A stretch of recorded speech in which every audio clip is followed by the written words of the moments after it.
4 महीने supreme court ने उस पार्लियामान की बालादस्ती समझते हुए जब वहां पे भेजा था, तो कोई एक सियासी कुव्वत को एक बिल लाना चाहिए था या उसको रिजेक्ट करती, लेकिन इन्होंने अपने और प्राइम मिनिस्टर ने वर्चुअली रिजेक्ट किया। यह कहना कि 342 ने नहीं किया, यह बिल्कुल गलत है। उन्होंने इंडोर्स नहीं किया, और चूंकि उन्होंने इंडोर्स नहीं किया, उन्होंने रिजेक्ट कर दिया। अब मेरी सिर्फ गुजारिश, मेरी सिर्फ आसमा गुजारिश है,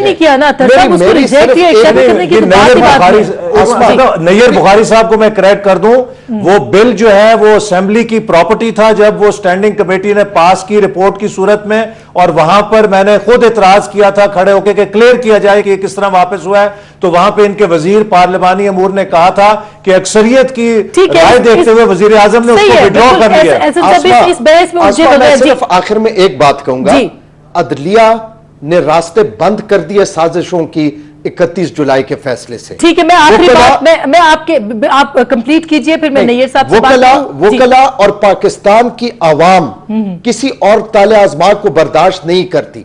अब इन सियासी कुव्वतों को चाहिए कि वो पार्लियामान में बैठ के, इनको तो चाहिए था कि ये बजाय मफरूजों पे बात करने के, आज जब फैसला आया उससे अगले दिन जो है पार्लियामान का इजलास बुलाते, पार्लियामान में सब इकट्ठे होते और ऐलान करते कि हम कोई साजिश कामयाब नहीं होने देंगे। नैयर साहब, इसका जवाब आप दे दीजिए कि पाकिस्तान पीपल्स पार्टी की लीडरशिप साहब ने कहा जी कि बार बार पाकिस्तान पीपल्स पार्टी का मौक़िफ़ और प्राइम मिनिस्टर साहब का मौक़िफ़ भी कि जब ये केसेस एनआरओ जब अल्ट्रा वायरीज इसकी हो गया टू द कॉन्स्टिट्यूशन और वर्ड बनिशो हो गया, तो ऑब्वियसली जहां पे मुकदमा टर्मिनेट हुए थे वहां से आगाज होगा उनका, और वो मुकदमा जिन लोगों के खिलाफ है उनको पेश होना भी चाहिए, पर वो पेश होंगे भी।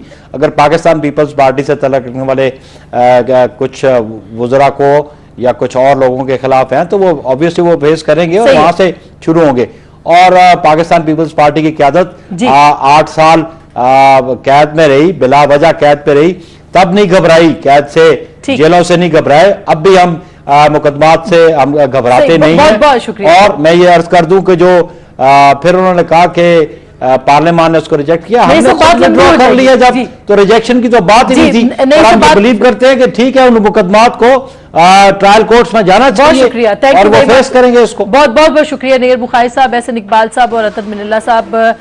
बुखारी साहब ने ये कहा है कि बार बार अगर अदालतों में जाना पड़ा तो हिचकिचाएगी नहीं गवर्नमेंट, लेकिन एक जमहूरी निज़ाम को बचाने का ये आखिरी मौका है।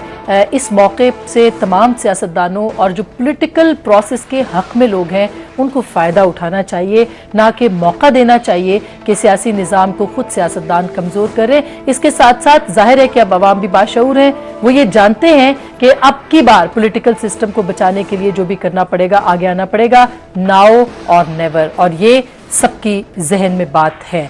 इसी के साथ आसमा शिराजी को इजाजत दीजिए। लेट एडिशन @ARY News.tv पर अपनी आरा से आगाह कीजिए। हमारे साथ रहने का बहुत शुक्रिया। अल्लाह ने के बाद।